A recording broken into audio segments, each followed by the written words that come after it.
بسم الله الرحمن الرحیم. قدرمنو د انګلیسي د زده کړې مینوالو خوشحاله آباد اوسئ.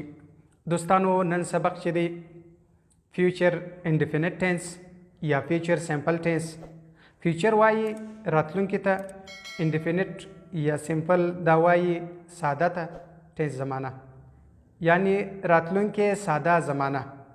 دوستانو دا راتلونکي ساده زمانه یعنی هغه کار ته ویل کیږي چې موږ په هغه کې یو کار کوو، حقیقي یې کوو، یعنی رښتیا وي، دا خبره کې درواغ نه وي.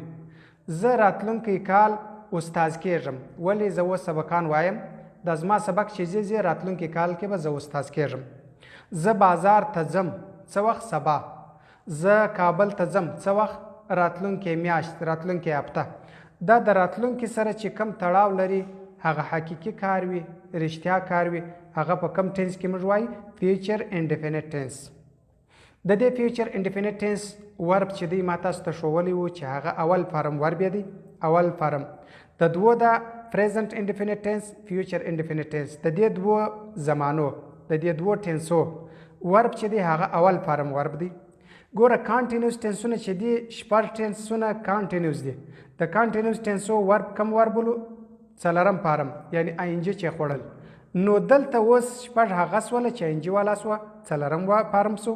دوه دا سول چې یو پریزنټ انډیفینټ سو، یو فیوچر انډیفینټ ټینس سو. د دې دوه دا بیا کوم ورب دی؟ د دې دوه دا اول فارم ورب یعنی فرست فارم ورب و دې فیوچر انډیفینټ ټینس ته او پریزنټ انډیفینټ ټینس ته ورکول کیږي. دوستانو د دې دپاره یو ټوبي دی، ټوبي ورب، اګزلري ورب، هیلپینګ ورب. دا ګرده یو شي ته ویل کیږي. د دې دپاره چې دی هیلپینګ ورب ویل دی. ویل استعمالیږي په ایکشن کې. ایکشن یعنی عمل، کار. د ما تاسو ته ښوول دي، زما د وینا ضرورت اوس نشته، ځکه چې موږ په تیرو کې دا سبقان دا قاعدې مکملې ویلي دي چې ایکشن څه ته ویل کیږي، سچویشن یا سټیټ څه ته ویل کیږي. دا شیان موږ ښوولي دي، د دې د ښوولو ضرورت نشته. نو د ایکشن دپاره ویل استعمالیږي او د سچویشن یا سټیټ دپاره که ستاسو په یاد وي په پریزنټ انډیفینټ ټینس کې موږ د سټیټ یا سچویشن دپاره ټوبي د کانټینیوس ټینس سره واخلئ. پریزنټ کانټینیوس ټینس سره موږ ټوبي چې هغه ام از آر ولو، دا درې موږ راواسته په سچویشن یا سټیټ کې مې استعمال کړه د چا؟ د پریزنټ انډیفینټ ټینس. نو دلته چې اوس فیوچر انډیفینټ ټینس دی، دا موږ بیا د کانټینیوس ټینس څخه ټوبي را اخو، دلته یې په فیوچر انډیفینټ ټینس کې د سچویشن یا سټیټ دپاره استعمالوو. دلته د فیوچر انډیفینټ ټینس ټوبي چې دی د ایکشن دپاره چې استعمالیږي هغه ویل دی، او د سچویشن یا سټیټ دپاره چې موږ استعمالوو هغه د کانټینیوس ټینس ټوبي را اخو دلته، ځکه چې د هر کانټینیوس ټینس او سمپل ټینس دا یو د بله مقابل دي سره. لکه اوس پریزنټ کانټینیوس ټینس و، مقابل چی سو؟ انډیفینټ ټینس و. پریزنټ انډیفینټ ټینس دا مقابل سو. دلته اوس فیوچر کانټینیوس ټینس و، اوس یې مقابل دلته چی راځي؟ فیوچر انډیفینټ ټینس یې مقابل سو. نو د خپل مقابل ټینس ټوبي به رااخلي، دلته به په چش کې استعمالي، په سمپل ټینس، په سټیټ یا په سچویشن کې استعمالیږي. په دې باندې سم سر خلاص کی. اوس مثالو ته ګوره. زه صرف تاسو ته فارمولا در کوم.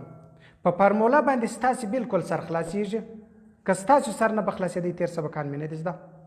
د مثبتې جملې دپاره سابجیکټ ټوبي د دې ټینس چې دی هغه ویل و. ویل د ایکشن دپاره ویل. ټوبي یعنی ویل. ورب اول فارم. آبجیکټ دا د مثبتې جملې دپاره سو. اوس د هغه جمله چې بیرته بیا ته منفي جوړه، بیرته هغه طریقه ده چې سابجیکټ ټوبي د ټوبي سبا ناټ ولګوه. هغه زړه طریقه. فارمولې ما دا دي تاسو ته درکړي دي، فارموله ته وګورئ، نور ستاسو په خپله سر خلاصیږي. مثال مې هم د هرې فارمولې سره دا دی لیکلی دی چې هره فارموله ده چې د منفي جملې ده، د مثبتې جملې ده، د سوالیې ده، د منفي سوالیې ده، د هرې جملې دپاره، د هرې فارمولې دپاره جملې درکړي دي. بس په دې سر خلاص کې په فارموله که ستاسو سر خلاص و، بالکل ستاسو په جمله سر خلاص و. تاسو بیا کولی شئ چې په فیوچر انډیفینټ ټینس کې تاسو په خپله جملې جوړ کړئ. دا یو. او بل د فیوچر انډیفینټ ټینس دپاره موږ یو څو الفاظ استعمالوو. دغه الفاظ د ځان سره یاد ساتئ، لکه ټومارو یعنی سبا. ټومارو معنا سبا. دا یو. اوس موږ پښتو کې وایو چې دا کار سبا کوم. سبا زه بازار ته ځم. اوس په دې کې به کوم لفظ استعمالی؟ ټومارو. زه به څنګه وایم؟ I will go to market tomorrow. I will go to market tomorrow. یعنی زه څه چم کوم؟ سبا به، دا ویل په معنا د به دی، سبا به زه بازار ته ځم، سبا به زه بازار ته ځم. یا سبا نه بل سبا به زه بازار ته ځم. دا به څنګه وایو؟ I will go to market the day after tomorrow. یعنی څنګه؟ زه به سبا نه بل سبا بازار ته ځم. موږ په پښتو کې وایي سبا نه بل سبا، دوی څه وایي؟ the day after tomorrow. the day after tomorrow. سبا نه بل سبا. مثال مې درکړی دی، مثال ته وګورم، په مثال مې په خپله سر خلاصیږي. یو مې tomorrow لفظ درکړي، دا یاد ساتئ. بل لفظ next راځي. next وایي و مخته هم ویل کېږي، next په معنا د راتلونکي هم ویل کېږي. دلته چې ته دا الفاظ سره یاد کړې بیا په معنا د راتلونکي کېږي. څنګه اوس موږ څنګه وایي؟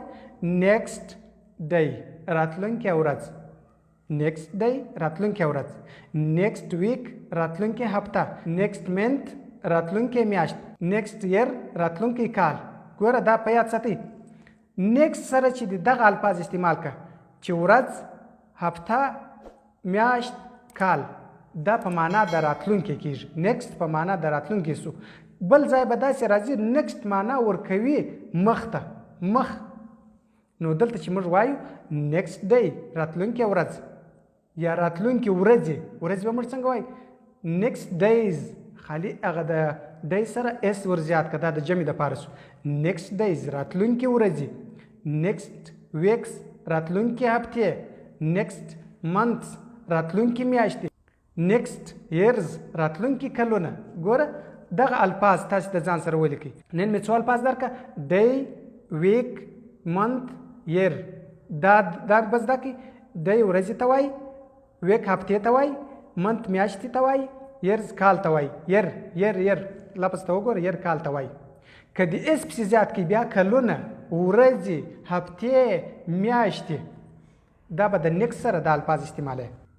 ګوره اوس د اکشن دپاره زه دا استعمالوم. یوه جمله ته ګوره، داسې وایه I will go to Kabul next day راتلونکې ورځ. زه به کابل ته ولاړ سم راتلونکې ورځ. بیرته دغه جمله ده. ګوره I will go to Kabul next week.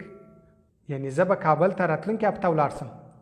په دې باندې سر خلاص کړي. دا چې سو اکشن سو. سچویشن دپاره به څنګه استعمالو؟ دغه الفاظ ګوره دا next موږ د سچویشن دپاره م استعمالوی سو. ګوره د سچویشن دپاره به څنګه استعمالو؟ د سچویشن دپاره به دا استعمالو. ګوره I will be، ما تاسو ته ویل د continuous tense to be به راواخلې، په اکشن کې نه استعمالیږي، په سچویشن کې استعمالیږي. I will be a doctor next year. زه به راتلونکی کال ډاکټر سم یا به ډاکټر یم. ګوره په راتلونکی کال کې به زه ډاکټر یم. اوس موږ سبقان وایو په راتلونکی کال کې به زه استاد یم. څنګه؟ I will be a teacher next year. زه به په راتلونکي کال کې استاد یم. ولې؟ خو زه دا سبق وایم په راتلونکي کې به زه چې یم استاد به یم.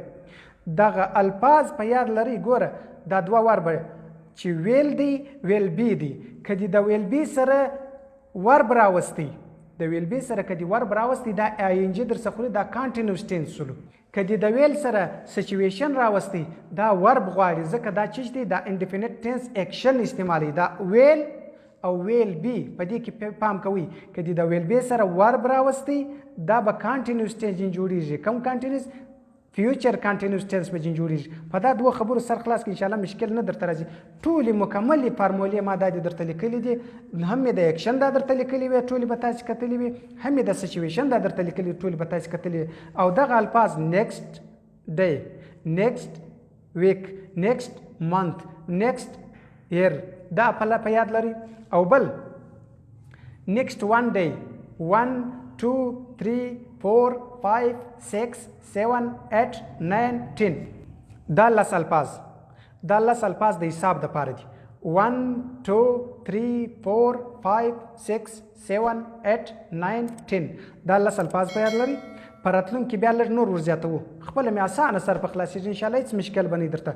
او بل به یو دا وپېژنئ چې ډی ورځې ته وایي، ویک هفتې ته وایي، منت میاشتې ته وایي، ير کال ته وایي. دغه په یاد لري. او ټمارو سبا، او سبا نه بل سبا ته بیا د ډی افټر ټمارو، د ډی افټر tomorrow. سبا نه بل سبا. موږ په پښتو کې څنګه وایي سبا نه بل سبا. په انګلیش کې څنګه ویل کېږي the day after tomorrow. the day after tomorrow. سبا نه بل سبا. ان شاء الله په دې سبق به سر خلاصوي. مشکل نه دی کې راغلی، بالکل مشکل نه دی کې راغلی. صرف تاسې فارمولو ته ګورئ، جمله پر فارموله باندې برابره جوړه کړئ او هغه ځای په یاد ساتئ چې د فیوچر انډیفینټ ټینس دپاره کم ورب استعمالېدی، یو دا په یاد لرئ، او د فیوچر انډیفینټ ټینس دپاره د ایکشن کم ټو بی استعمالیږي یا اګزلري یا هیلپینګ ورب. د دې دپاره ویل استعمالیږي. ویل په ایکشن کې کار کوي، په سچویشن کې کار نه کوي.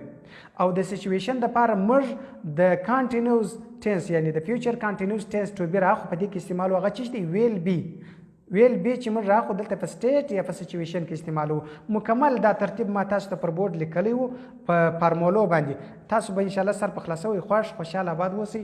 کوشش پر تیرو سبقانو کوئ. وار موږ دا خبره کوو که چیرې په دې سبقانو ستاسې سر نه خلاصېږي، تیر سبقان یادوئ، تیر سبقانو باندې کوشش وکړئ هغه زده کړئ.